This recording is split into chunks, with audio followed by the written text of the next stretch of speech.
Hi, this is Grammy from Grammy and Grandpa Read, and today I have a book for you called I Am Amelia Earhart. And this is written by Brad Meltzer, and it is illustrated by Christopher Eliopoulos. I am Amelia Earhart. When I was little, people told me that girls should wear dresses and play with dolls. They say we shouldn't have unladylike adventures. I didn't agree. In fact, when I was 7 years old, my sister and I decided to build our own roller coaster in our backyard.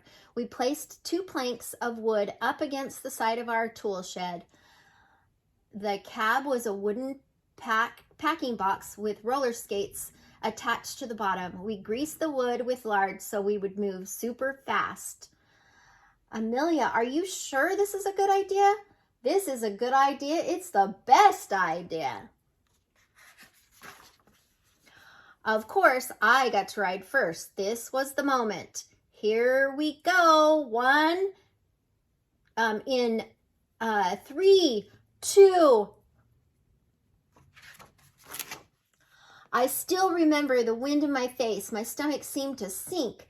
I was flying. Amelia Earhart, take this apart this instant. The crash was so loud and noisy and messy, it certainly wasn't ladylike, but it was awesome. That was awesome. It wasn't the last time I would fly. As I got older, I went to many air shows. When I was 23 years old, but still a kid at heart, my dad took me to meet Frank Cox, a man who would eventually set many of his own flight records. You ready? I'm ready. For $10, Hawk agreed to take me on my first flight.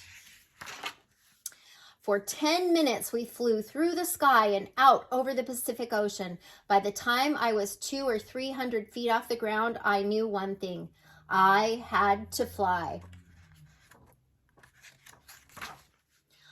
To save for my flying lessons, I worked as a truck driver, which wasn't ladylike either. Move it, Mac. A stenographer, which is a fancy schmancy word for someone who writes down what people say.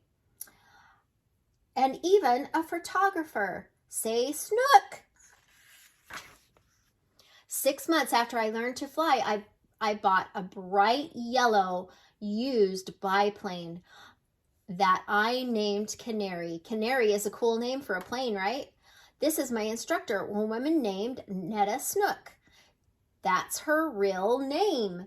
But here's my secret. I wasn't a natural. I wasn't the best pilot.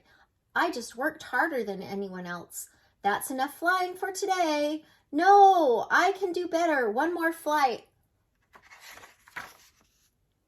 Most important, like the day on the roller coaster, I dared to do what so many said could not be done. A girl flying across the Atlantic, Amelia? You sure this is a good idea? This isn't a good idea. This is the best idea. I became the first woman to fly across the Atlantic Ocean, and then the first woman to fly by myself across the Atlantic.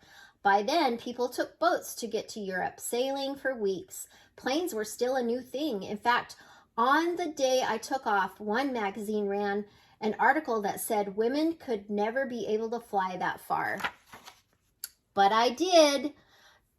To do it, I had to fly for 14 hours and 56 minutes with no rest, no breaks. Sometimes the sun was so blinding, I could barely see where I was going. In the process, I also broke the record for crossing the ocean in the shortest time, doing it faster than any man or woman before.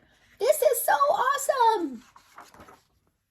In October 1922, I broke the women's altitude record by raising to 1,400 feet. And in July 1930, I set a speed record of over 181 miles per hour. When I broke an altitude record, which is just a fancy smancy way of saying I went higher than anyone else, how high did I go? About 12 Empire State Buildings straight up at a time when no woman had ever gone that high. In my life, I took many flights. Every single time there was someone who said I wouldn't be able to do it. Never let anyone stop you. Never let your dream, whatever your dream is, chase it. Work for it. You will find it. It is the best lesson I can give you.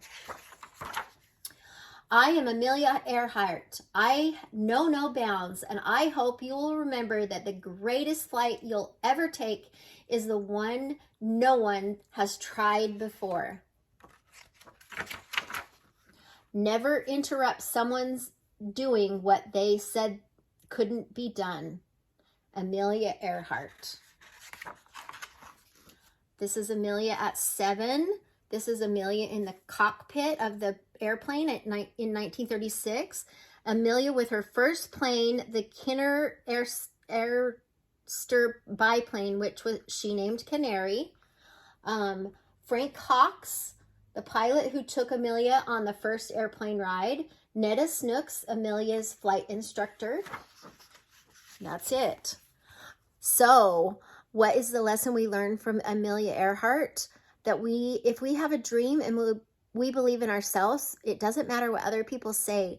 You can work hard for your dream. Even if you're not the best, you can still work hard. And she broke records that no one else had ever done, things that no one else had ever done, like going higher than anyone. It's amazing. We have to try to fulfill the dreams that we have. I hope you like this book. Please subscribe to our channel and like the video.